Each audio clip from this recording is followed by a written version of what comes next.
I they fear.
Running, struggling, suffering. We're still young. Well, Germany said, Yahya, go. Look throughout the lecture that was given. The previous lecture titled How Iblis, Satan, also known as Shaitan, managed to deceive this Ummah. You would recognize that I'm telling you the reality of this Ummah today. But when you look deep, you will recognize that we are focused a lot on a place called Sham. And the question is, what is the significance of Sham? One, when Jesus, Prophet Alahisalam, comes back, where is he coming back to? By the white minaret east of Damascus in the masjid, which is in Sham. At that time, the Mahdi will be in Sham. Second point. Third, Dajjal will be in Sham. The next point to mention is our Prophet has said, Prophet, blessings be on Sham. While it says that, there is so many things to mention about Sham that is going to show you the reality of the world we live in. A next point to mention is that Sham is going to be the place where there will not be a believer left except they are in Sham. And the next point to mention is our Prophet warned at the ending of times that you will be 3 armed troops. And the Prophet said, when they asked, where do you suggest us to go? He said, Sham. Because the armed troops will be in Yemen, will be in Sham, will be, as we mentioned, in Iraq. But Prophet Muhammad is telling you to go to Sham, for its people will be protected, and it is Allah's chosen land. So when you see so much emphasis on Sham, the real question you should ask is, what is so special about Sham? Sham was originally, before Islamic rule, the place that was part of the Eastern Roman Empire, was part of the Eastern Roman Orthodox Christians. And why is Jesus, Prophet Isa, coming in the masjid of Damascus? Is of extremely significant value, which I would love to go in detail at later.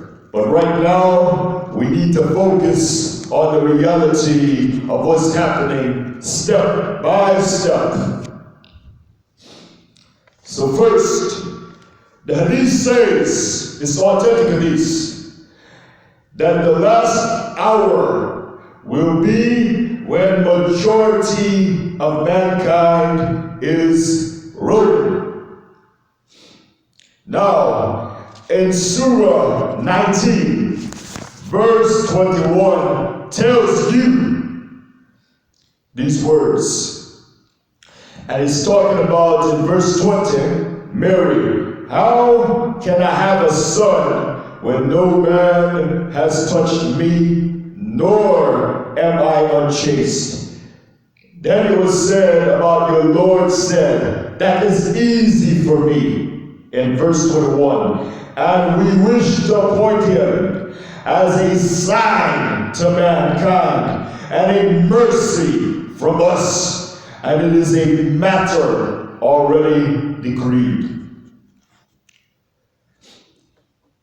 So the real question is, the verses tell you that he's not only coming for our Ummah, because when he comes back, he has the duty of breaking the cross, which we will get into, killing the swine, and abolishing the jizya.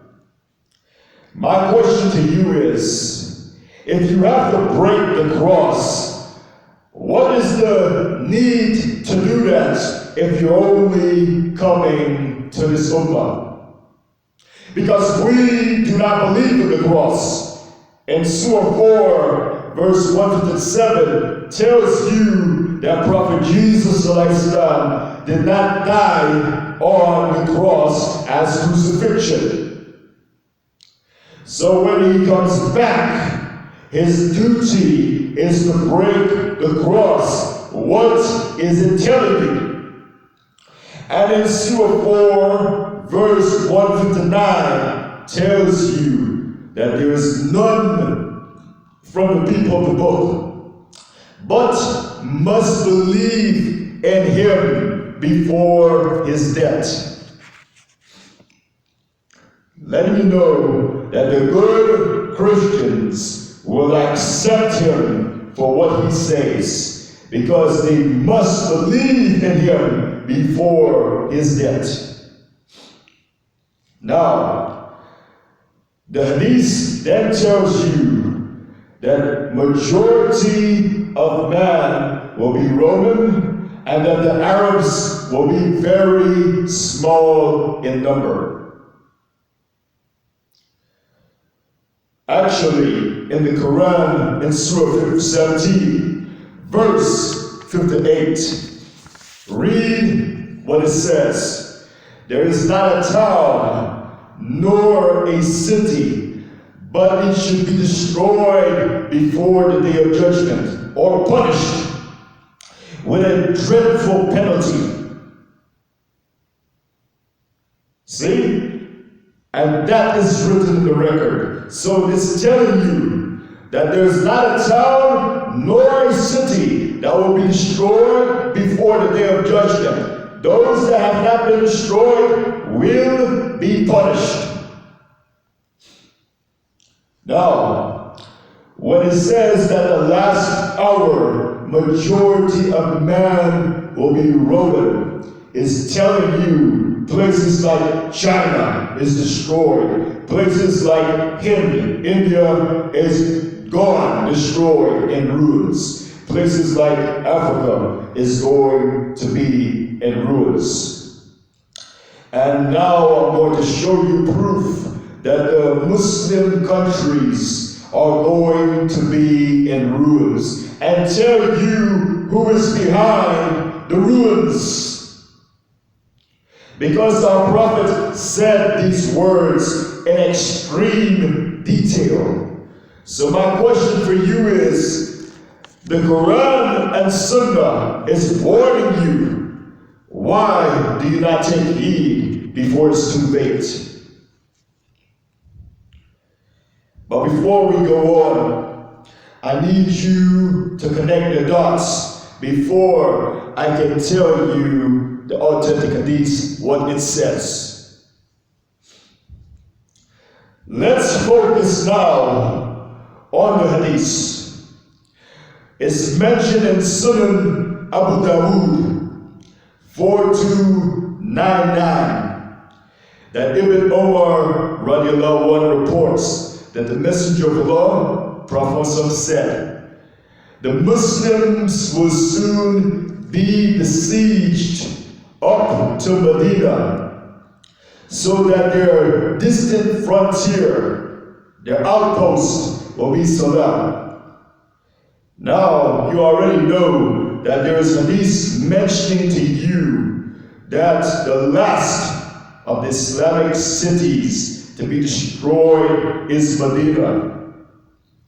When you say besiege, it means the place is surrounded with armed forces in order to capture it, or force it to surrender, or lay siege to it. Crowd around oppressively.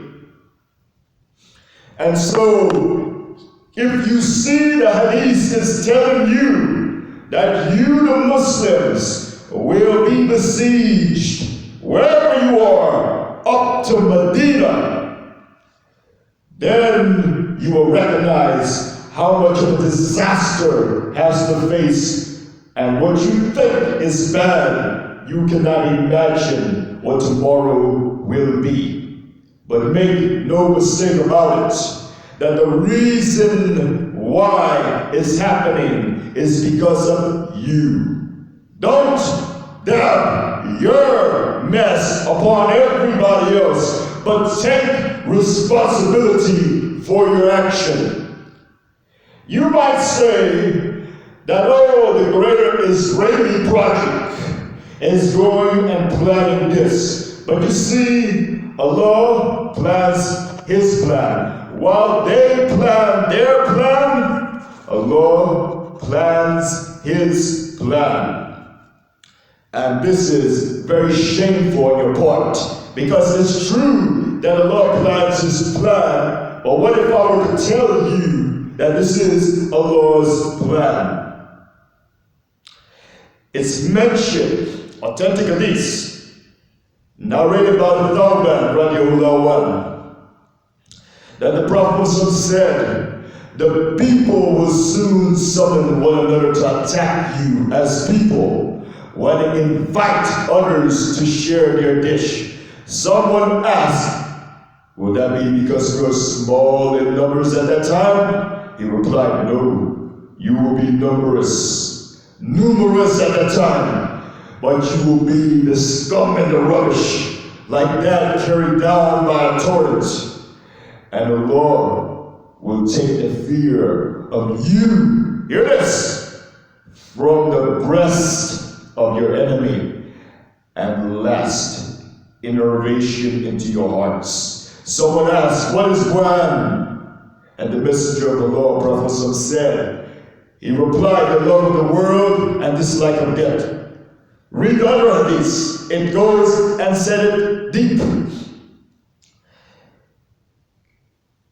What it says in Sunan Abu Dawud 4297, he related that the Messenger of the Lord, Prophet said, the nations are about to call each other and set upon you just as diners set upon food. It was said, will it be because you are small in number that day? He said, rather on that day you will be many, but you will be like the foam on the river, and Allah will remove the fear of you from the hearts of your enemy, and will throw one weakness in your hearts. Someone said, O Messenger of Allah, what is one? He said, love of the world and hatred for debt. Wait, my question for you is, when you conveniently say they plan their plan, but Allah plans His plan, what if I'm telling you directly in your face that this is Allah's plan? Because Allah is taking the fear of you away from the enemy's heart. And the other hadith that I have mentioned told you that enemies will try to come, but they cannot destroy the Ummah until you divide yourself into sect and fight one another to it. When that happens, then you will be annihilated. Then you will be destroyed. And guess what? If you look at the nations of the past, did you fail to realize that, oh, these nations, when they violated Allah's law, that Allah subhanahu wa ta'ala destroyed the nations of the past. Now, if you fall in the footsteps, what do you think is going to happen to you? You see, the hadith is telling you that a time is coming in this ummah that people will be transformed into animals. And it mentioned in the hadith at a time when people doubts or denies qadr. So, whenever you speak, don't speak of Mathnat. Speak from Quran and Sunnah. And by the way, do not cherry pick the Quran and Sunnah, because you will be not qualified to speak. If you have motives and an agenda, instead of truly quoting the Quran and Sunnah, then there is a disease in your heart. And I'm warning you to be careful and fear Allah before it is too late. Because what you are doing and your deception is going to cause the blood of a lot of our brothers and sisters. Why? Because every word you speak, and if you mislead people, you will have to take account for it. So stop telling people to look at Al-Mathnat, everything other than Al-Quran, like your fake news. Anybody that tells you, go and watch the fake news, they are ignorant fools. And the hadith tells you that the Prophet says, he warns this ummah more than that, yo. He fears for this ummah more than that, yo, is misguided scholars and sheikhs, misguided imams. And a time is coming when ignorance leaders will give verdicts. And how many times do you see these supposed sheikhs, these supposed imams, always got to read off of what the fake news says, but cannot tell you what is the reality of the world they live in? How pathetic can you be? When they say nobody can know the future, only Allah can. And if you hear them say that yesterday is history and tomorrow is mystery, my answer to that is false. you can know the future if Allah and our Prophet told us and is prophesied what exactly is happening in the future. But if you want to play blind to it, then you shouldn't speak. You should stop reading Al-Mathnat and start reading Al-Quran and Sunnah, and stop cherry-picking Al-Quran and Sunnah. So now, after getting these points together, let us now tell you reality. I mentioned to you that mankind in majority will be Roman. I mentioned to you that the Muslims countries will be all in ruins, and the last of the Islamic cities will be Medina. I'm telling you that the Arabs will be very small in number. Our Prophet said, woe to the Arabs for evil that has happened. Then they asked our Prophet, would we be destroyed? And guess what our Prophet said? Now, to let you know exactly what is happening in the future. So now, the hadith then afterwards saying this, you will realize that when Prophet Jesus coming back, that the Romans are people who are Christian and believes in the cross. So he is a sign to mankind because majority of man is Roman, and when he comes back to break the cross, we don't follow the cross. So he's not only coming to us. If he only came to us, then that would mean it would be irrelevant to tell us about breaking the cross. We don't eat pig. So what do we need to kill the pig? The concept is that some of the people in the boat eats the pig and some doesn't. So to abolish the eating of the pig will be what Jesus does. And to abolish the jizya, which I'm going to show you proof. What is jizya? Is the tax the people of the book pays to be in Muslim land and protected. Why would Prophet Jesus abolish the jizya if he's coming to this ummah? To tell you that he's not only coming to this ummah, but he's coming to his followers, his nation.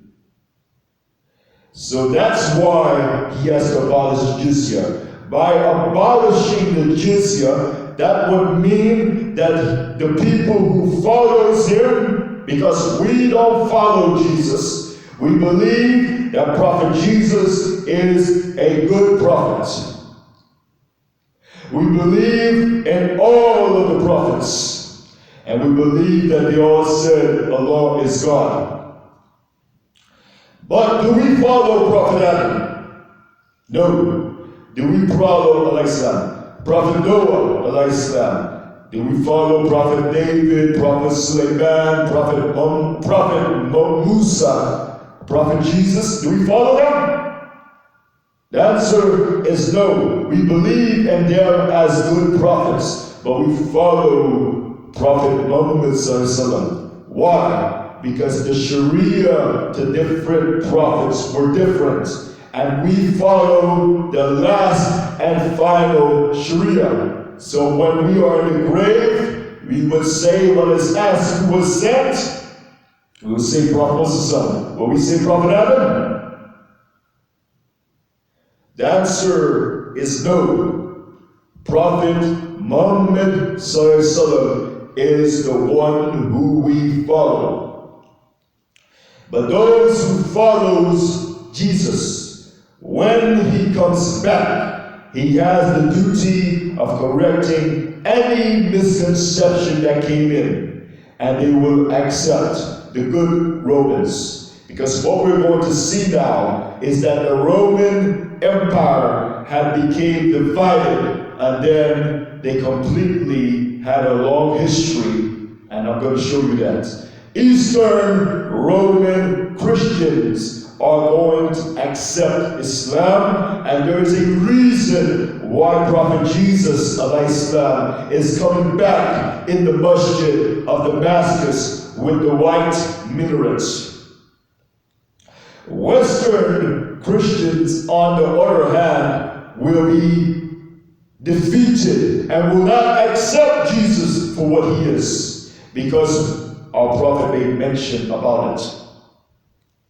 The Eastern Romans will accept truth, but the Western Romans will instead support the Jews, the enemies of Prophet Jesus, the Zionists. And I'm going to show you proof from the authentic hadith that the West will be the one to not just do that, but do some very aggressive things. Taking and conquering Muslim territory while being in alliance with the state of Israel like it is today. My question for you is, can you deny that today the state of Israel and the West work together? Whether you want to say it is a diplomatic alliance or whatever, and it's an unholy alliance, but they work together for a particular cause. Eastern Roman Orthodox Christians are against the state of Israel. So when the Quran tells you in Surah 3, verse 55, these words, hear it. And this is regarding Prophet Isa Alahisalam. O Jesus, I shall take you, and I shall, this is what Allah said, O Jesus, I shall take you, and I shall raise you to myself. Right? I will purify you from those who disbelieve. I will clear you from those who disbelieve. Clear you. And cause those who follows you to be raised above those who disbelieve in you until the day of resurrection. Listen carefully. Allah is saying that I will take you and raise you to myself and clear you from those who disbelieve in you, and cause those who follows you to be raised over those who disbelieve in you to the day of resurrection. Then to me you will return. All return. Now, what is needed to mention is that this raise is not a raise in belief. That, Allah will raise Jesus up and clear him from those who disbelieve, including those who want to kill him, those who disbelieve, and cause those to be raised in belief over those who disbelieve until the day of judgment. That is false. The raise in belief. Why? Because if it was raised in belief, then Allah will not have to raise Jesus up and clear him from those who disbelieve in him. That Allah will not have to save him from being crucified and clear him from those who disbelieve. Why? Because his belief, if you're talking about belief, is superior and will easily obliterate those who disbelieve in him. So there will not be any need to raise him up if he was dealing with belief. But the reality is, when the verse is telling you, I will take thee and raise thee and cause those who follow thee, meaning right after you clear out all those who wanted to disbelieve and kill him. Why does he want to do that? It's because they wanted to crucify him. So in order to protect him, Allah had to raise him up. And he has a mission when he comes back. So when he's raised, that raise was a raise physically. Now, it says those who follows him will be raised over those who disbelieve in him to the day of resurrection. Why? Because one of the major signs of the day of judgment is Jesus coming back. One of the major 10 signs. And by the way, those who disbelieve in him will be brought down, and those who believe in him will accept him for what he says. Meaning, they will no longer believe in the cross or Allah having a son or all these other beliefs. When Prophet Jesus comes back, Allah makes mention through our Prophet that Allah will bring an end to all religions except Islam, meaning that they will accept. That's why Jesus has to break the cross. If he only came to this ummah, and he wouldn't have to break the cross, abolish the jizya, or do these other things. And the Quran tells you in Surah 4, verse 1-9, that there's none of the people of the book but must believe in Jesus before his death. So the Quran is telling you clearly this is going to happen. And since Jesus is a sign to mankind, it didn't say a sign to this ummah, and since he's a judge to the people, judge to mankind, which you're going to realize, when he comes back, since majority of mankind is Roman, and since the Romans believe in the cross, Eastern Romans will accept, but Western Romans will not want to accept in majority. You're going to have a small amount that may accept, but the West is going to be brought down before Jesus comes back. And I'm going to show you all of this from the authentic hadiths.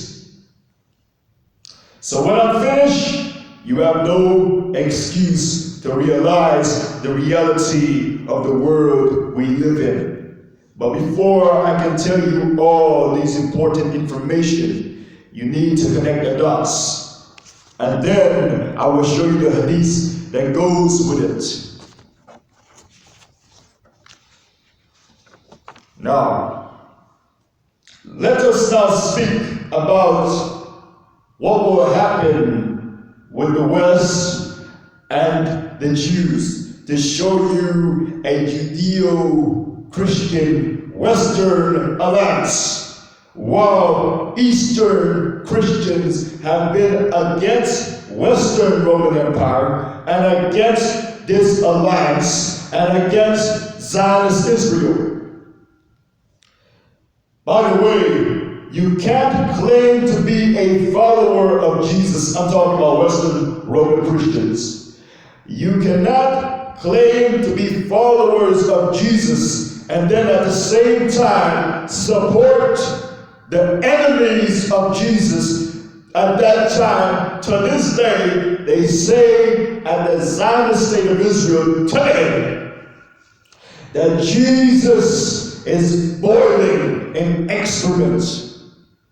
How can you claim to be a follower of Jesus while the Jews that controls Israel, which you support, is saying that Jesus is boiling in excrement? You are a hypocrite, and there's no way you can be raised. Why? Because you are together.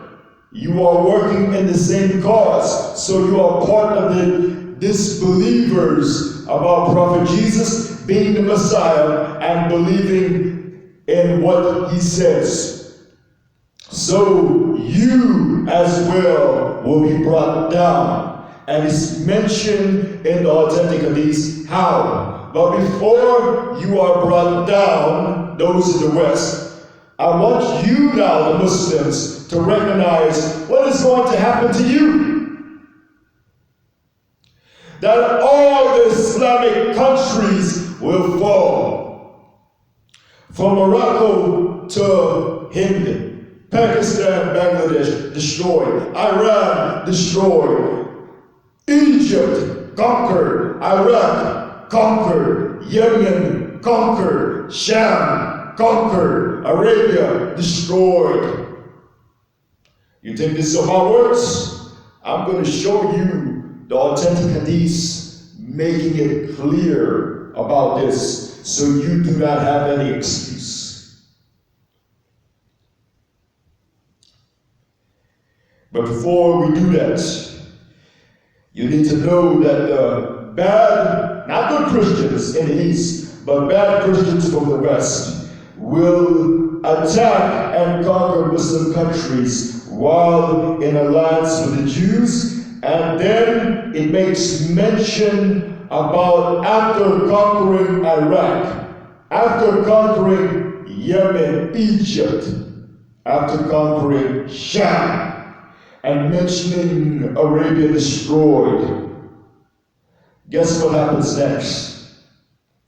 The hadith then mentions about the West saying after invading these Muslim lands, and after you make a truce with the West to fight an enemy from behind you, this is at a time when all the Muslim city collapses, and the last of the Muslim cities to collapse will be Medina. You're going to get all this. Guess what the West will do while Israel will be flourishing due to the Western support? The West will then say, after winning the battle with you against an enemy who is not a Christian and an enemy who is not a Muslim, after this, the West will then say that the cross is victorious, taking that the cross in terms of power is telling you that the West is saying that this is why we won. Not because of what you say, because we want power for the cross. And guess what they will say to their leader, which you're going to get? The West will say after this, after invading Muslim lands, let us relieve you of the Arabs. What makes them say it like that? Let us relieve you of the Arabs. You know when you talk like that, means that you conquer and control the territories, and now you say this remainder is a piece of cake to take. So, what you need to realize is these words, and now it is time to show you proof. It is mentioned in Sunnah Abu Dawood 4294, these words, narrated by Muad ibn Jabal. And remember, the hadith before that I quoted to you saying that Medina, that the Muslims will be besieged all the way up to Medina. And I mentioned about the last of the Islamic cities to collapse and to be in ruins is Medina. Now listen to what this hadith says about the ruins of Medina. Sunnah Abu Dawood 4294. Narrated by Muad ibn Jabal, that the Prophet said, the flourishing state of Jerusalem, by the way, Jerusalem is the headquarters of Israel, will be when Yathrib is in ruins. The ruined state of Yathrib will be when the great war Al-Malhaba, Al-Kubra, the Malhaba, the great war comes. The outbreak of the great war will be at the conquest of Constantinople. And the conquest of Constantinople will be when the Dajjal comes forth. He, Prophet struck his thigh on his shoulder with his hand and said, "This is as true as you are here or as you are sitting." You see? So, the flourishing state of Israel will be when Yathrib is in ruins. Yathrib, picture that. Israel will be flourishing while Yathrib is in ruins. When will Yathrib be in ruins? At the outbreak of the Great War, which will be at the conquest of Constantinople. Do you know what the West will say at the Great War? "Let us relieve you of the Arabs." Why? Because the last of the Islamic cities to collapse is Medina. And there will be people from Medina, which makes sense, and you're going to see, is going to be the ones that has to fight against the West.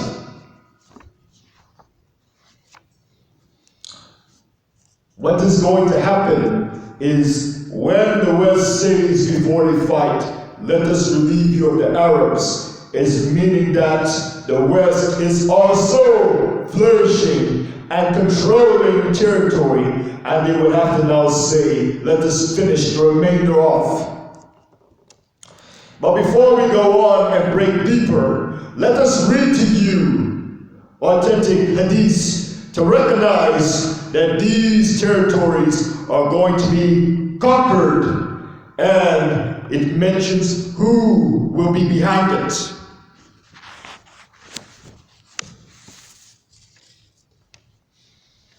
Now,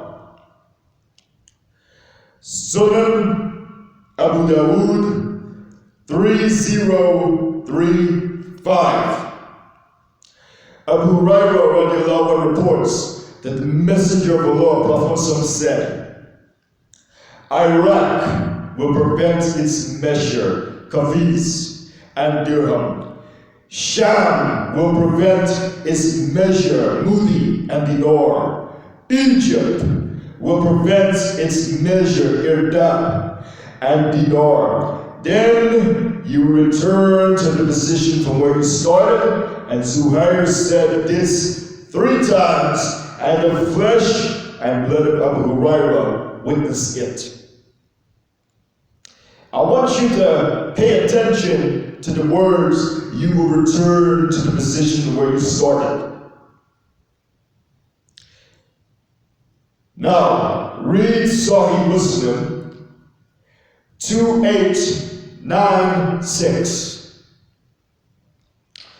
Then Abu Hurairah radiallahu anhu reports that Allah's Messenger had said, Prophet Iraq will withhold its dirhams and kafiz. Syria will withhold its mud and dinar. Egypt will withhold its irdab and dinar. And you would recoil to the position from where you started. You will recoil to the position from where you started. And you will recoil to the position from where you started. The flesh and blood of Abu Hurairah will bear testimony to it. I'm going to have to explain to you what that means. What does it mean about you're going to recoil to position you started? But before I can tell you it, we need to get deeper.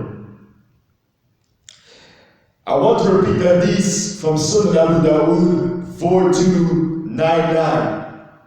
That Ibn Umar reports that the Prophet said, the Muslims will be soon besieged up to Medina, so that their most distant frontier outpost will be Salah. You're going to see why Medina in a second is so important. Now, to connect the dots, read Sahih Muslim 1388. And then the next hadith, I will show you in detail what I mean.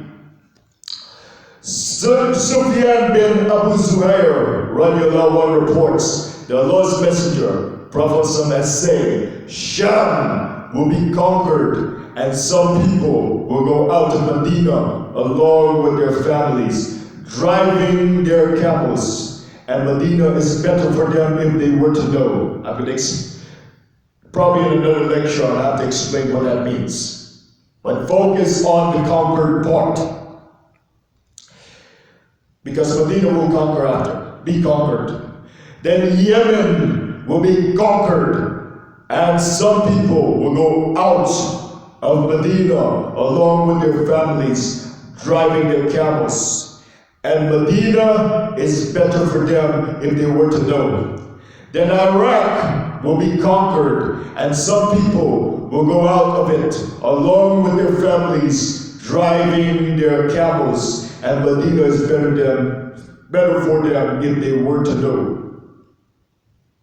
You see, Sham is conquered. Sham includes Palestine, Lebanon, also Jordan, Syria, and other territory.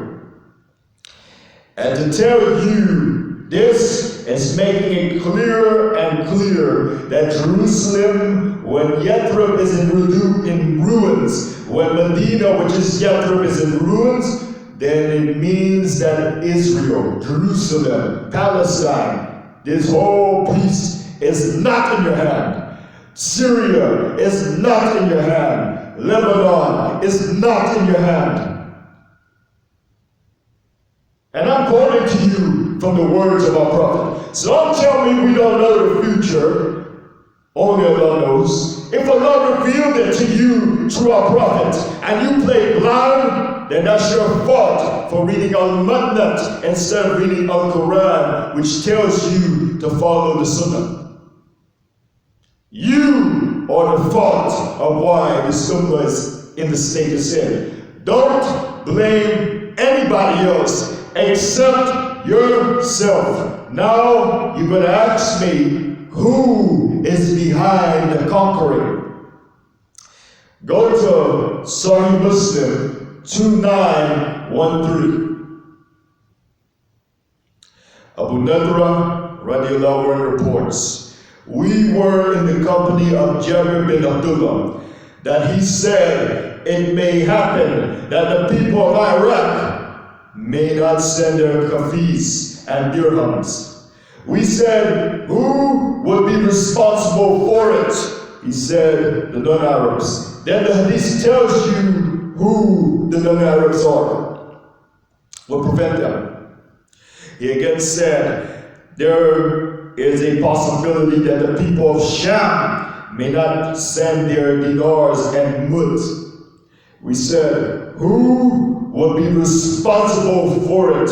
He said, the prevention will be made by Romans. In the hadith it says Romans, and I'm going to show you from the hadith, it's talking directly about Western Roman Empire. I'm going to show you from the hadith. So anytime you see this, alliance between a Judeo-Christian Western Roman alliance, I'm going to show you from the hadith, it is talking about Western Roman Empire. So now, every time we're quoting about the invasion, I'm going to show you and tell you that this is Western Roman Empire. And the hadith mentions when they will be defeated. But getting back to the point, he said this prevention would be made by the Western Romans. The Romans in the West. He, Jabir bin Abdullah, kept quiet for a while and then reported that Allah's Messenger, Prophet had said, there will be a caliph in the last of my Ummah who would freely give handfuls of wealth to the people without counting it. I said to Abu Nadra or Abu Alala, radiallahu anhu, do you mean Omar bin Abdulaziz? He said, they said no, it would be the Imam Mahdi. So do you see now that Syria will withhold its currency, and then eventually when it mentions the hadith that you recoil to a position where you started, means that you are going to be conquered, and then I mentioned to you that the hadith says you will be conquered. Why did it say you will recoil to a position you started? Because there was a prophecy by our prophet during the time of our prophet, said that very soon you will conquer Egypt, but at the timing of the last hour you will lose Egypt. Sham will be conquered. Yemen will be conquered. Iraq will be conquered. Why does the hadith then tell you that you recoil to the position from where you started? It's because our prophet is the last prophet of Islam, but he is the prophet of this Ummah. It started with Prophet Muhammad. Can we say anybody else was given the Quran before our prophet? Answer is no. Who was the Quran given to? Prophet Muhammad. Who is the hadith? You see the words that's made mention in the hadith of our prophet? This is the words and sayings of our prophet. So it's clear to you that this Ummah started with our prophet, but Islam started from since the first man, Prophet Adam Alahisalam. So when it says about this Ummah, that you recoil to a position you started, and it's making mention over and over that Medina will be in ruins, and that you will be besieged up to Medina, what is so special about Medina is that our Prophet is buried in Medina to tell you that you will recoil to a position you started, because our Prophet was born in Mecca and he died in Medina, and guess where the last city of Islam will be in ruins? Where you recoil to is Medina. Then you will recognize that a group will be coming from Medina to face the West. And what will the West say after feeling power of conquering your territories and causing the state of Israel to flourish? Because the West will be responsible for conquering Sham. And then the hadith tells you that the flourishing state of Jerusalem, the headquarters of Israel, will be when Yathrib, Medina, is in ruins. Who is responsible for it? These Muslim territories to be conquered. I showed you the West. And I showed you that the West will be behind the conquering of Sham, who is responsible for the flourishing of the state of Israel. As it is today, look how much weapons and money is being sent from Western Roman Empire to the state of Israel. So far, I hope you understand that the last city to fall will be Medina. Why? Because people from Medina will be coming to face the West. After you make a truce with the West to fight an enemy from behind you, and an enemy to people in the West, an enemy to the faith of Christianity altogether, and an enemy to Al-Islam. We're going to talk about that in a little bit. But before I go further, let me not fail to mention to you about Arabia. Sahih Muslim 2880.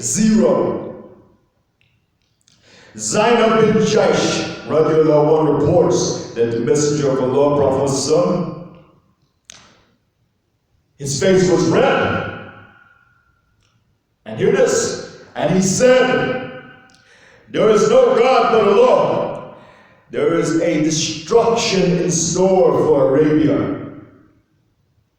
Hear this. This authentic hadith is talking to you. That there is destruction to Arabia because of a turmoil which is near at the hand, as the barrier of Yajuj and Majuj has been opened like it. And he made a ring with the help of his thumb and forefinger. I said, Allah's messenger, would we be destroyed despite the fact that there will be righteous people, pious people amongst us? He, Prophet Muhammad said, no. Yes, when evil will be predominant.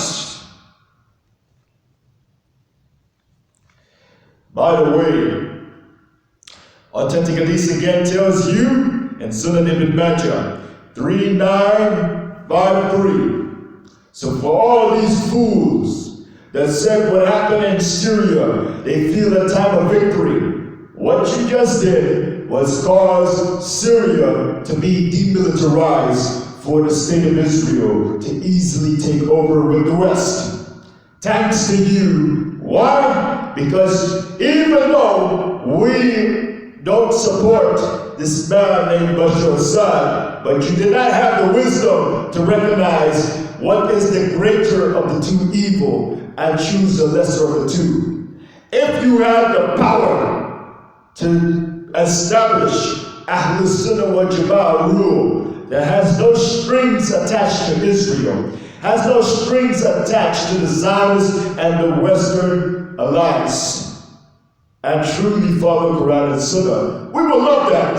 But this is completely opposite of the case. You allow a Zionist puppet, Sunni, to come in and befriend and say to the state of Israel, we want and see you as not the enemy. Now we want you to help us in supporting, I'm going to give you information on this later, our uprising against Bashar Assad.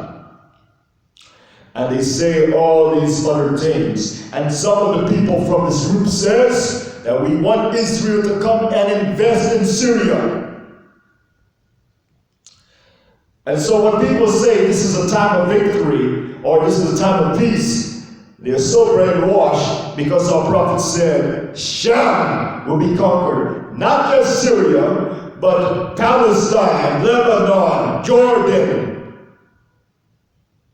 and these different Muslim territories. Why? Because you will fight over sect, and guess what? You annihilate one another, and that's how the people who are against you will easily destroy you and take from you. Because Allah will take away the fear of you from their hearts and put weakness in yours. To tell you that this is Allah's plan. Now, hear this.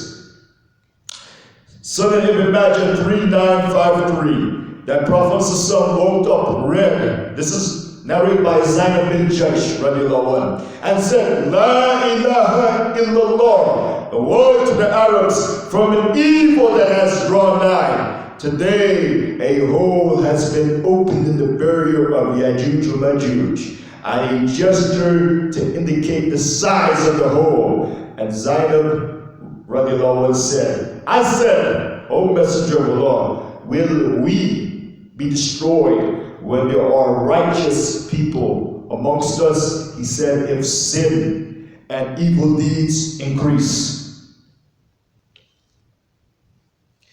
Another hadith tells you these words. Authentic hadith from Jamiat Trinity 3930. Notice everything I'm saying is directly cited, so you don't have any excuse. Sharik radiallahu anhu.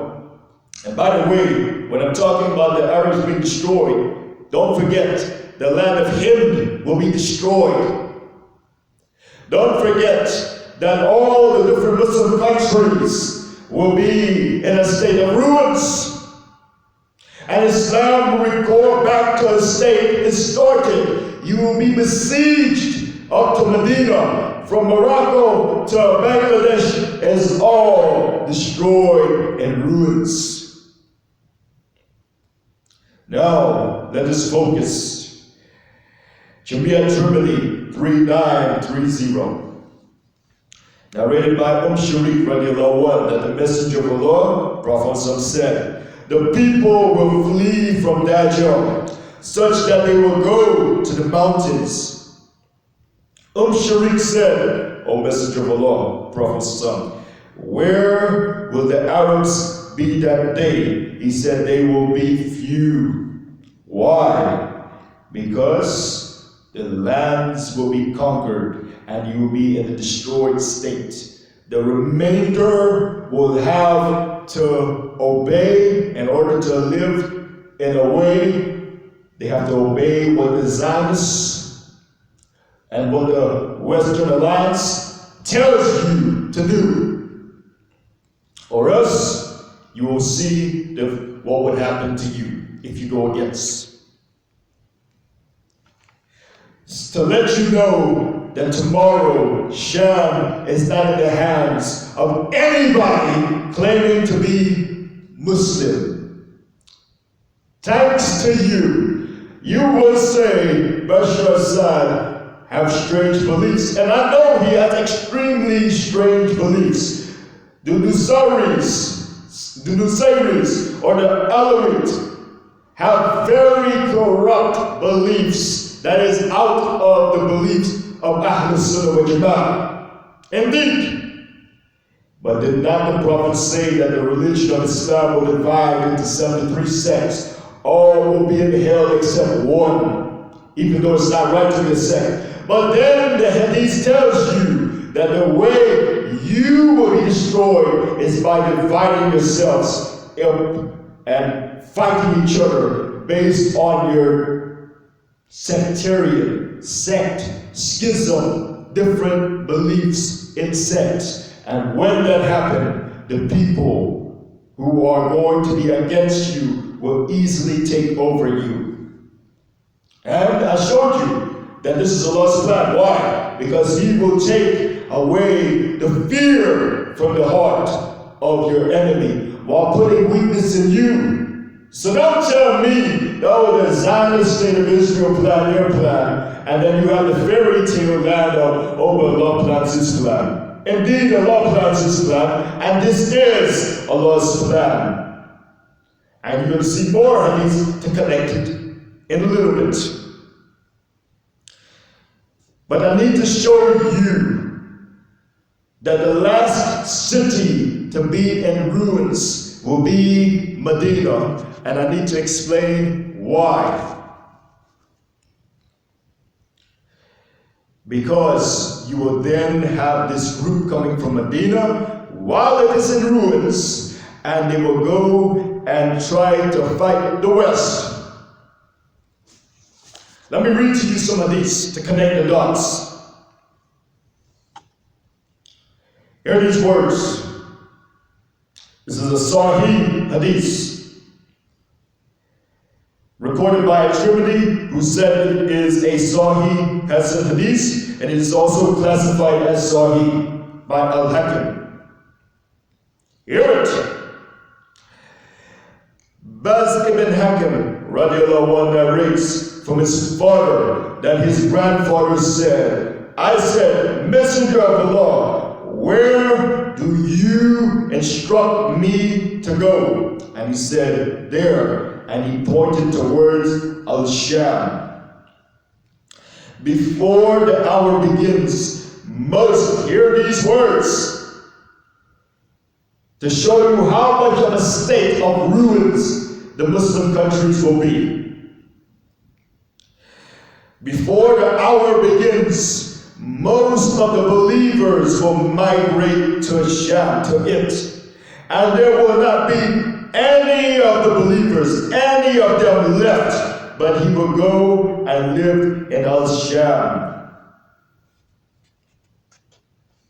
You see, you are going to move away from Medina. The hadith in the previous hadith has mentioned that Medina will remove the hypocrites. But then you will realize that Medina will be in ruins. When Medina is in ruins, there will not be a believer left on earth to tell you how much of a depopulation of the Muslim countries will be, and how a majority of the world will be destroyed, and how majority of man will be Roman. See that? And remember, where is Jesus coming back at? A place that was originally an Eastern Orthodox, part of the Eastern Orthodox Roman Empire. Not the Western Rome, but Eastern Rome. And I'm going to show you the extreme significance of why he's coming in the Masjid of Damascus. But we need to get detail to detail. Before I can go further, I need to read to you the hadith from Sunnah Abu Dawood to give you a clear picture.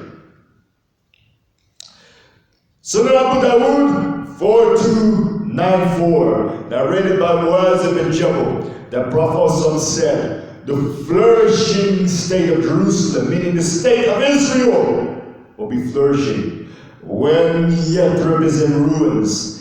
The ruined state of Yathrib will be when the great war comes. Hear that? The ruined state of Yathrib will be when the great war comes. When will the great war begin? The outbreak of it will be at the conquest of Constantinople.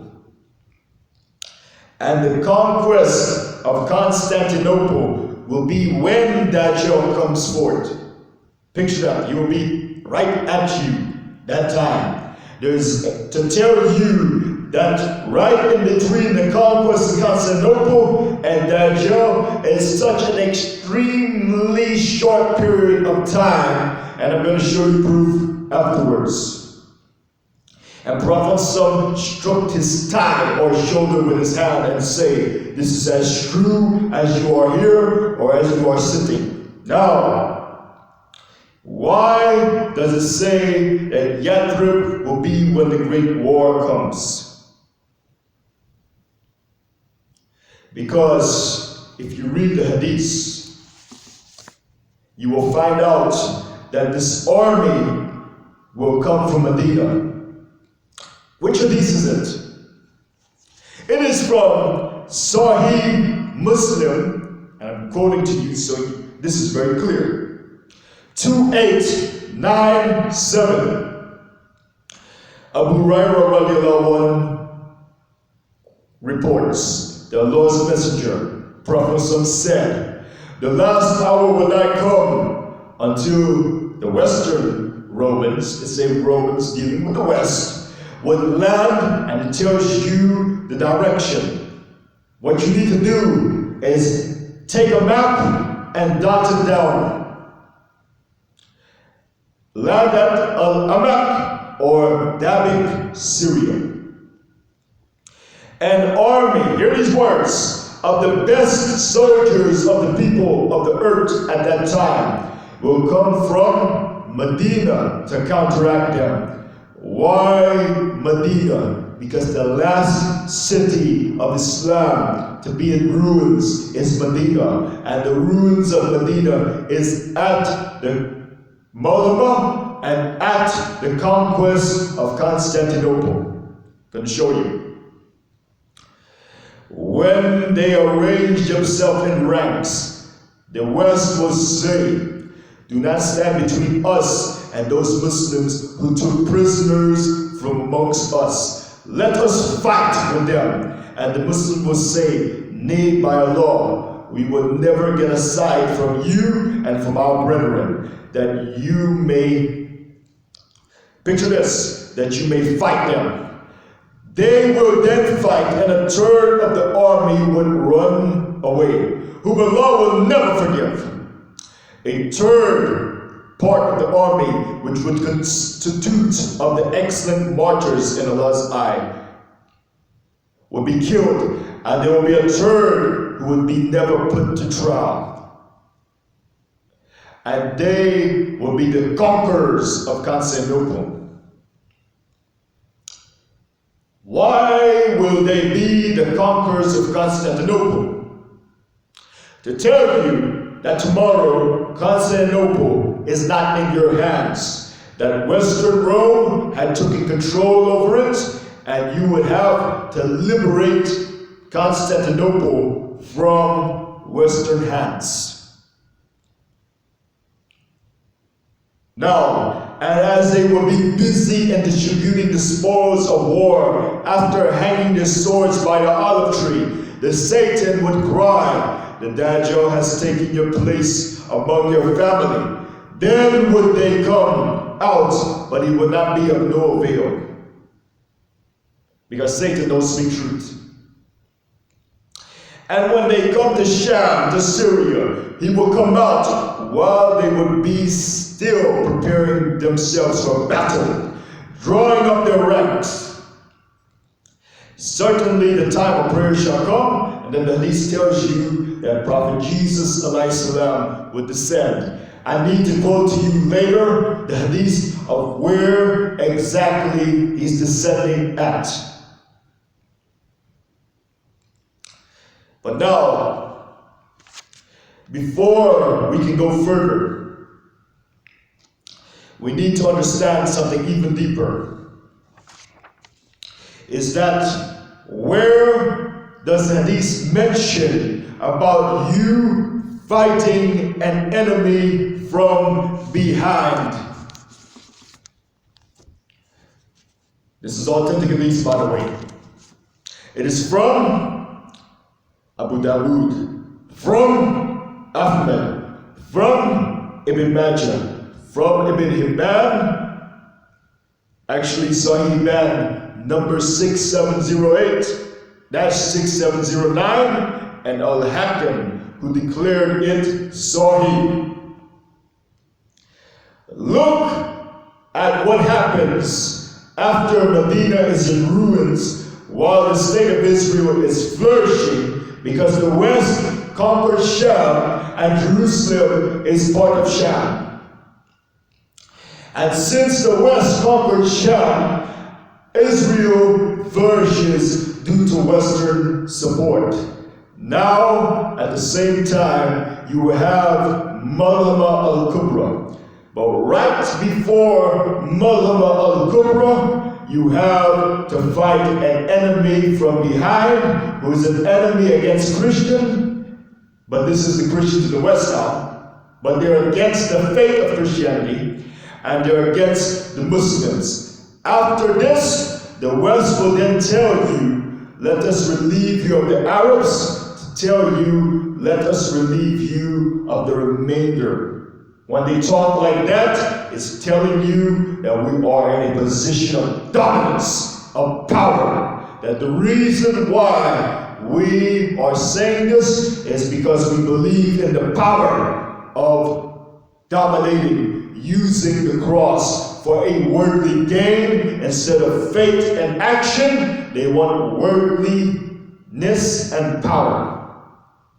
Eastern Romans don't believe in that. They believe in doing faith and believe and doing works, and they are against the enemies of Jesus. So those who follow Jesus will be raised over those who disbelieve, which is both the Zionist state of Israel and the West, who supports the enemies, who support the enemies of Jesus, which says that Jesus is boiling in excrement.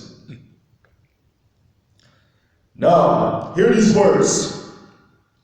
The hadith from Ibn Hibban, the hadith that's authentic that I mentioned. It says, you will make a firm truce with the Romans dealing with the West, until you and they wage a campaign against an enemy that's attacking them. You're not attacking them. You will be granted victory and great spoils. Then you will alight in a plain surrounded by hills. There someone from the Christian shall say, as the West usually love to do, the cross has overcome. The reason why we won against the enemy, who's an enemy to the cross and an enemy to Islam, is an enemy to both. This is why, because the cross is the reason. We want the cross to be in terms of power. We want to use the name of Christianity, not for faith, but for worldly domination. Worldly domination. And so now they will say the cross is overcome. Guess what happens? Then the hadith says, whereupon someone among the Muslims shall say, nay, Allah has overcome. Guess what happens? Then he shall go and break the cross. And the Western Roman Christians, it says the Christians, which is dealing with the West, shall kill him.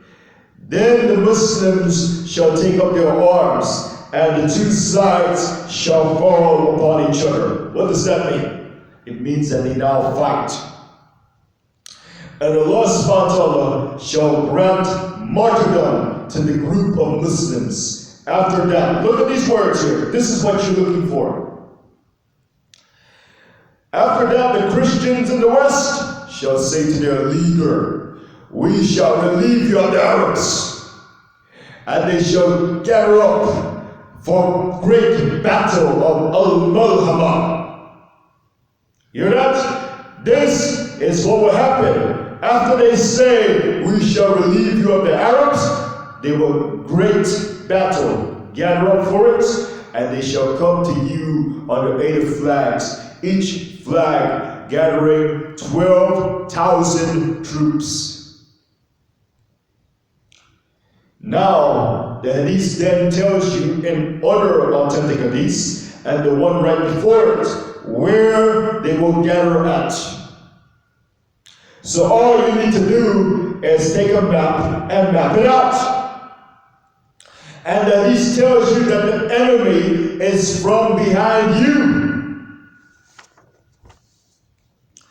Don't you remember the hadith that was mentioned just now before this? In Sahih Muslim 2897. It says this, the last hour will not come until the Romans would land Al-Amak or Dabik. And then later in the hadith it says, when they arrange themselves in rank, then it makes mention how the war will be. The same war, Al-Malhama. So the West will be marked down in Dabik or Al-Amak. The Muslims, as the hadith says, to counter them is coming from Medina. Where will the Muslims be? It's mentioned Abu Darda. Hear this. Abu Darda, radiallahu anhu, narrates that the Messenger of Allah, Prophet said, this is recorded in Ahmed and Abu Dawood and is classified Sahih by Al-Bani. The camp of the Muslims on the day of the great battle will be in Al-Ghouta, besides the city of Damascus, one of the best cities of Sham. You see, so why can't y'all not see that we have the future in our hands? It is literally prophesied from the Quran and Sunnah. All you have to do is just read it. But before I go further and tell you what happens with the Malhama, I just want to quote you a few more ahadiths about Medina. Abu Hurairah radiallahu anhu narrates that Prophet said, they will leave leave Medina. The Muslims, the people, will leave Medina in the best shape it was ever in, and no one will enter it except al-awafi, which means birds and wild animals. To tell you that Medina people will not be there at a certain timing. They will now be in Sham.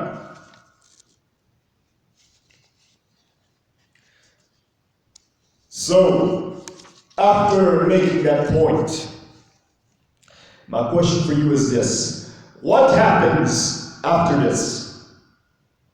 Because Lumbik Bar, radiallahu anhu, narrates that Prophet said,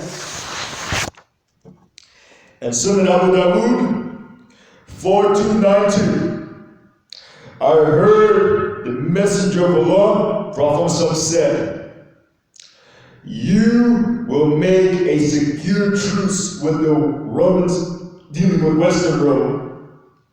Then you and they will fight an enemy from behind you, an enemy who's not Christian, by the way, and an enemy who's not Muslim. And you will be victorious. So remember, the enemy is behind you. Remember that on the map. You will be victorious, take booty, and be safe. You will return and alight in a meadow with mounds, and one of the Christians will raise the cross and say the cross has conquered. And one of the Muslims will become angry and smash it, and the Romans in the west will act treacherously and prepare for battle. Now the hadith that I had mentioned before, saying that there will be an Dabiq or al-Amak. The hadith says that the Romans would land in al-Amak or Dabiq. The Arabic word used is yanzil. What does that mean? To come down. So on a map, when you want to know who's behind you, does it mean up or does it mean in the opposite direction? North or south? Where is behind? And then you will realize that yanzil means to come down. So when it says that you will fight, and after you fight, 1/3 will flee, 1/3 will be martyrs, and 1/3 will be the victors who will conquer Constantinople. Means you would liberate Constantinople. But before this, you will fight an enemy behind you, and then the West will come down, Yanzil and Dabiq, while the Muslims from Medina will be in Ghouta, right by Damascus. The enemy, if you have to come down, is up north. It's not south, because you can't come down from south because you have to go up. So the enemy is up north, coming down south is where the West will be.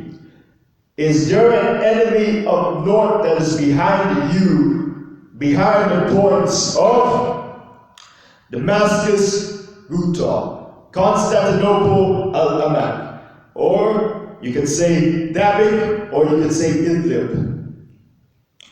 Is there an enemy that's behind you up north that is not a Muslim and not a Christian, not a people of the cross and not the people of Al-Islam? Is there an enemy that is there, that is against Muslims and against the West?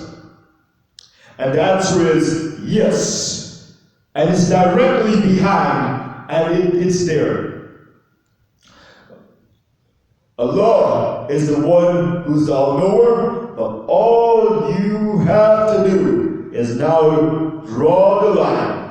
And you're looking for an enemy who's not Christian, and you're looking for an enemy who's not Muslim, and looking for an enemy that's opposing the two. And there is an enemy that's directly behind. But I can't get to that subject because that subject is a very long subject that requires a different lecture to talk about. Now, let us go in more detail to show you that you, the Muslims, will be in a ruined state. And to show you that Mathnat al-Kubra is at Fatul Constantinople. Because when the West gathers 8 flags, followed by 12,000 troops, arranging themselves in Dabiq, when you defeat the West in this area and liberate Constantinople by going up north, the West would have to flee back to the headquarters, and I'm going to show you the hadith. But before the West says this, guess what their words will say? They will say before the war, that let us relieve you of the Arabs, meaning that since we conquer all these Muslim territories and a lot of the Arab territories, why not just take out the remainder? This is a piece of cake.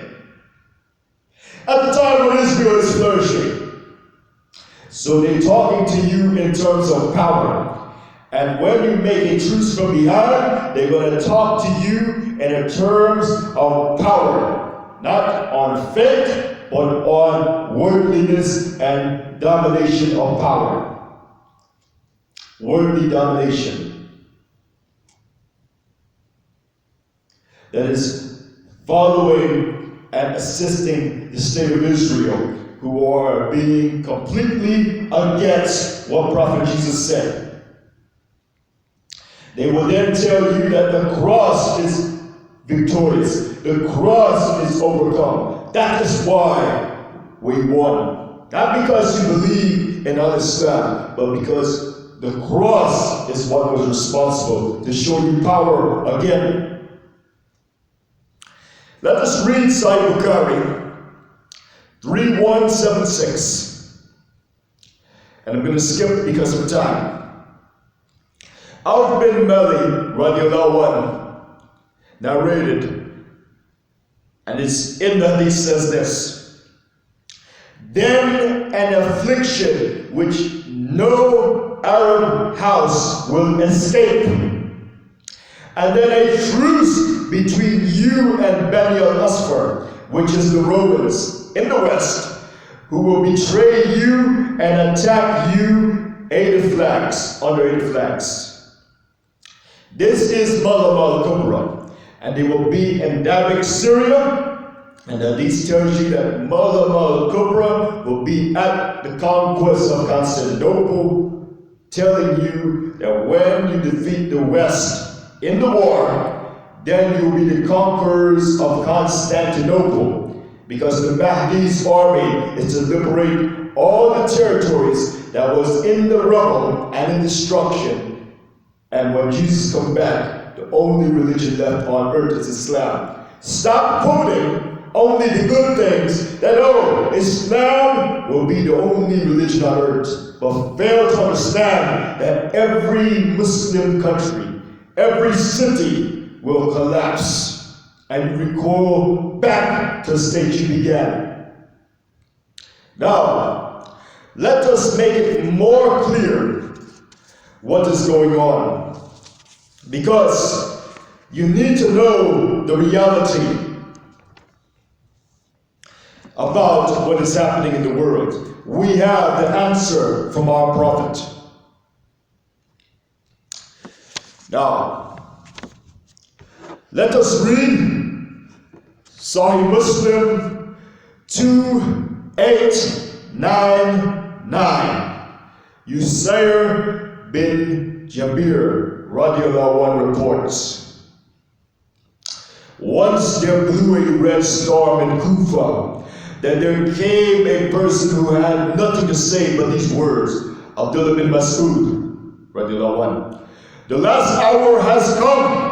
And he, Abdullah bin Mas'ud, was sitting, reclining, and said, The last hour will not come until shares of inheritance are not distributed, and there is no rejoicing over the spoils of war. Then he pointed towards Sham in Syria direction with the gesture of his hand like this: the enemy shall muster strength against the Muslims. Who is the enemy, by the way? And the enemy will muster strength against them. He said, well, I said, you mean Rome, Western Rome. And he said, yes, there would be a terrible fight. The Muslims will prepare a detachment for fighting unto death, which would not return but victorious. They will fight until night will intervene them. Both sides will return without being victorious. Both will wipe out. The Muslims will again prepare a detachment for fighting unto death, so that they may return but victorious. When it will be the 4th day, hear this is a 4-day battle. A new detachment out of the remnant of Muslims will be prepared, and Allah will decree that the enemy, which is the West, shall be rooted. Hear these words. This is where the West will now take defeat first, and then they will be defeated in the headquarters. I'll show you that in a second. And they will fight such a fight, the like of which would not be seen. So much so that even if a bird were to pass their flanks, it will fall down dead before reaching the end of them. There will be such a large-scale massacre that when counting will be done, 1 out of 100 men related to another. Picture this, 100 to 1 would be found alive, meaning that 99 out of every 100 related people will be dead. And only 1 will be found alive. So what joy, what can be the joy at spoils of such war?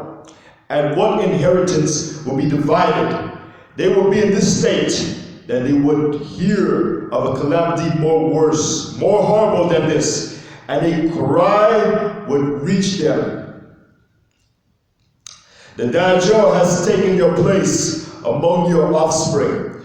They would therefore throw away what is in their hands and go forward, sending 10 horsemen as a scouting party.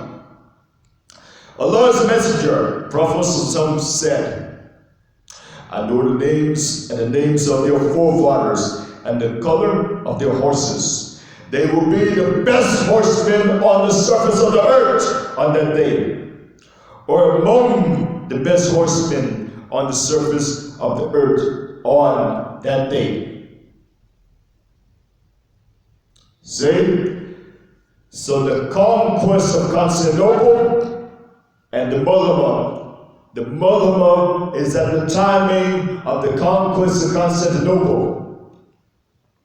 And you see that the ruined state of Medina is at the outbreak of the Great War. To show you between Medina and the outbreak of the Great War is such a very short period of time, like the conquest of Constantinople to Dajjal. Why? Because right before the Ummah, you will make a truce and fight an enemy from behind, and you will fight no other battle in between other than fighting the West. Between Medina and the truce, between the West and the Muslims, fighting an enemy from behind, then the Ummah. To tell you that the ruins of Medina is at the Maghrib al-Kubra. I'm repeating it so you get it. Then the hadiths then tell you that the conquest of Constantinople will be when Dajjal comes forth. Remember, you the Muslims will defeat the West in Constantinople. Now, let me show you proof what's going to happen. When you defeat the West in Constantinople, they will then retreat because you are not the conquerors. What will the West do? They will return to the headquarters. Here this works. They will return to the headquarters. Where is the headquarters of the West? The city of Rome. You see? So the enemy is coming from the West. Western Rome city is Rome, Vatican Rome. Let me show you authentic hadith telling you that right after you fight the battle of Constantinople, then you will conquer the city of Rome. Where is Rome? It always been since the prophet time. So it's no other city. To let you know that when you liberate Constantinople, the West will flee Constantinople and go directly back to the headquarters, and then you will liberate from the headquarters. Why? Because you are dealing with Western Rome. You are not dealing with Eastern Rome, Roman Empire, as I'm going to break that down in detail later. Because Eastern Roman Empire is nowhere near Ghouta, headquarters today I'm talking about. Not near Damascus. Not near Dabiq, Idlib, Amak, Constantinople, or the city of Rome. And it's not even at where the enemy is even located. To tell you that after you fight the West, who's making an alliance with the Jews, and the Jews will be flourishing, while Eastern Rome Roman Empire, has been condemning the Zionist state of Israel and has always been against the West, as you're going to see. You will be fighting with the West, and you will see throughout the hadith that the West will be responsible for conquering and taking over your land. And the last of the Islamic cities to be in ruins is Medina. And from there, these ruins, the army from Medina would have to face the West and liberate Constantinople. Now, remember the hadith says that the conquest of Constantinople is when Dajjal comes forth. The same way that the ruins of Medina, Yathrib, is at the Great War, the outbreak of the Great War. Why? Because the only battle in between is fighting the enemy from behind, and then the Malama al-Kubra happens. Now, between Constantinople and Dajjal, similarly has one battle left. No other battle, but one battle left. What does the hadith say? It's mentioned in authentic hadith from Al-Hakim, number 8662, Muslim Ahmed 6645, is authentic. Authenticated by Albani. Now, they ask, which of the two cities will be conquered first? Constantinople or Rome? Is it going to be Constantinople or Vatican Rome? And Prophet Muhammad replied, the city of Heraclius will be conquered first. What does that mean? It's telling you that it's using the old name, Constantinople, and saying the city of Heraclius to tell you this is prophecy. So if it's using the old name, don't tell me about any other Constantinople other than where Constantinople is. Don't bring any fairy tale land beliefs or whatever. The prophet said, Prophet son, the city of Heraclius will be conquered first.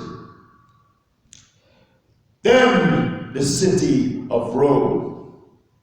To tell you that in between the conquest of Constantinople, which is at when Dajjal comes forth.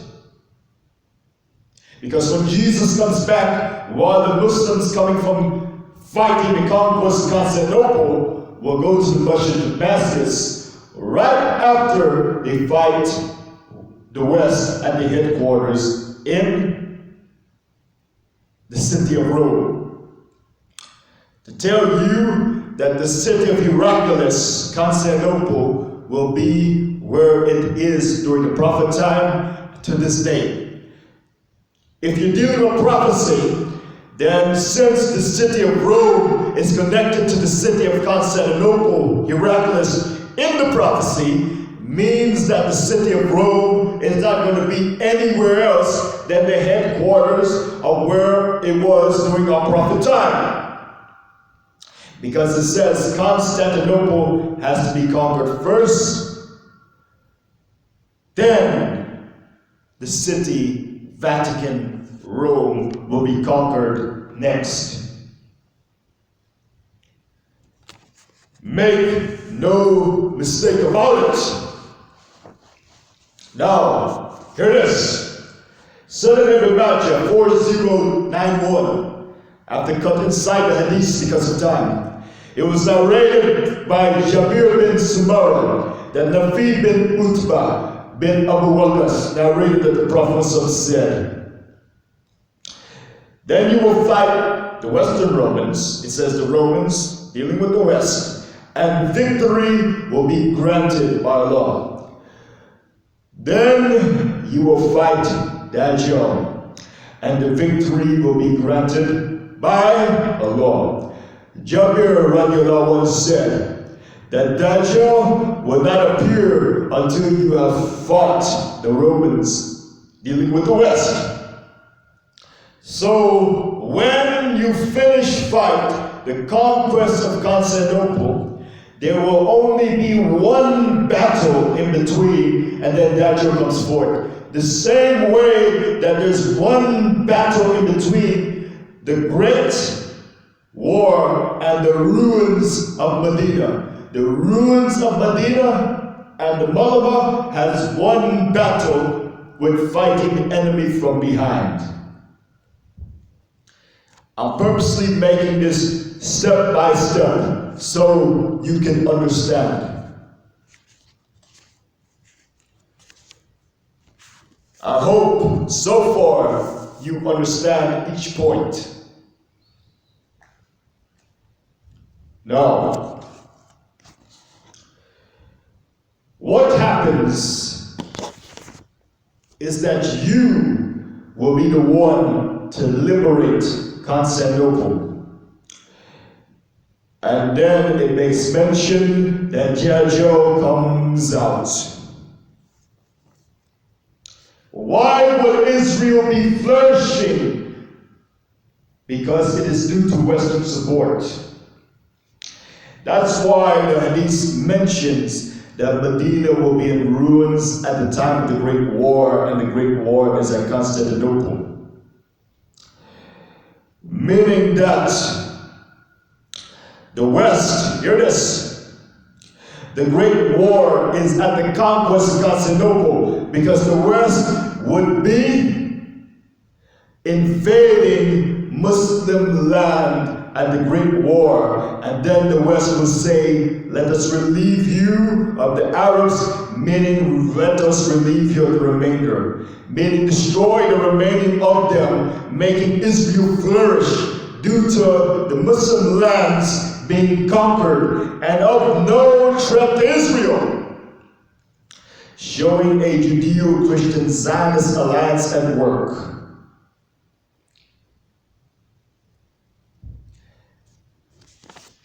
Now, after this point, what is going to happen after Constantinople and after you battle at the headquarters of the Rome, will tell you now that the West is now defeated.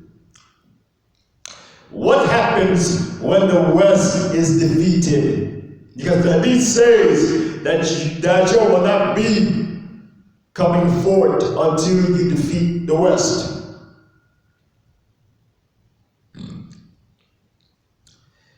So, when you defeat the West, Jesus is coming back. When you come to the masjid in Damascus by the white minaret.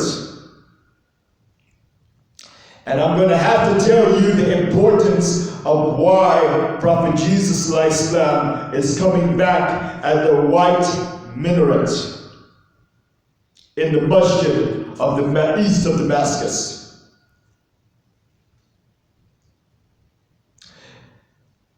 What would happen when Jesus come out? That will be at the time when the Mahdi is in the masjid leading the prayer. Then Dajjal will be outside when they're finished. And this hadith gets deep. What is going to happen with Dajjal and stuff? But before we can get further, we need to know the history of the Roman Empire. Because whenever we are dealing with the Quran and Sunnah, you have to know the history. You see, the Roman Empire was divided Eastern Roman Empire and Western Roman Empire. But you see, the Western Roman Empire fall before our Prophet Muhammad came. Eastern Roman Empire was there and functioning.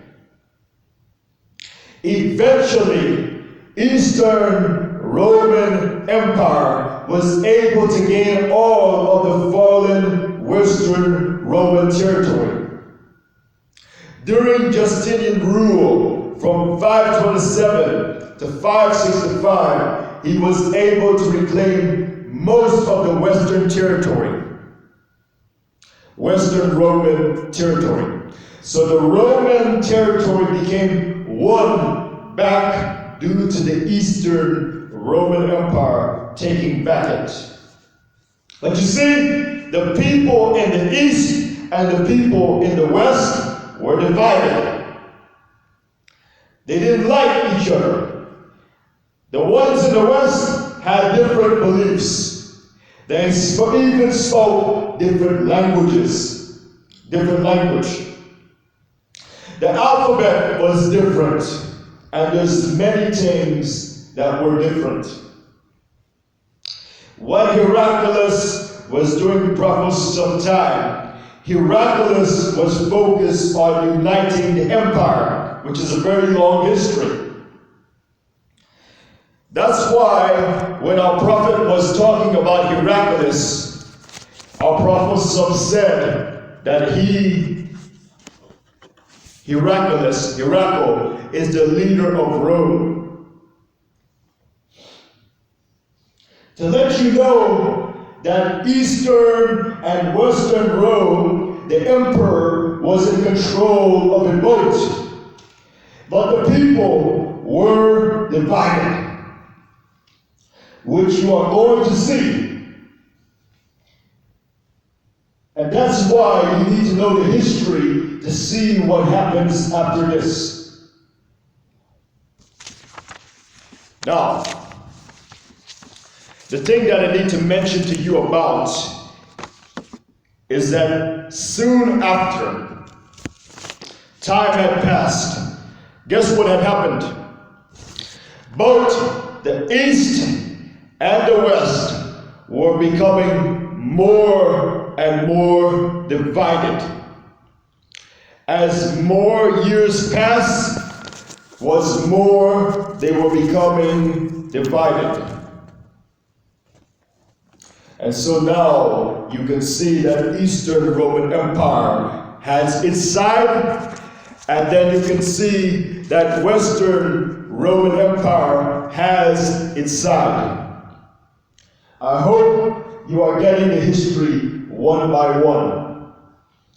Because when you get it, you will understand the reality of what you are dealing with.